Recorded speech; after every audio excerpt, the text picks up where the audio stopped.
Everyone, for today's video, ay share ko naman po sa inyo ang aking a day in the life as a mom she is and at the same time as a vlogger.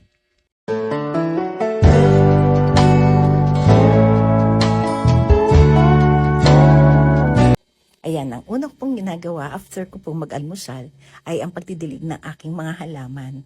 Dati nga po marami siya pero ngayon konti na lang kasi hindi ko siya masyadong naalagaan. So yun, ang susunod ko naman pong ginagawa ay ang paglilinis ng kitchen kasi dito po sa bahay ay may kanya-kanya kaming schedule. So ang schedule ko po ay every morning. Ayan, so pagkatapos naman po ng kitchen ay saka naman po ako naglilinis ng CR. Usually, ang paglilinis po talaga ng aming CR is twice a week or once a week kapag kailangan. Pero ang paglilinis po ng bahay, yan po yung daily.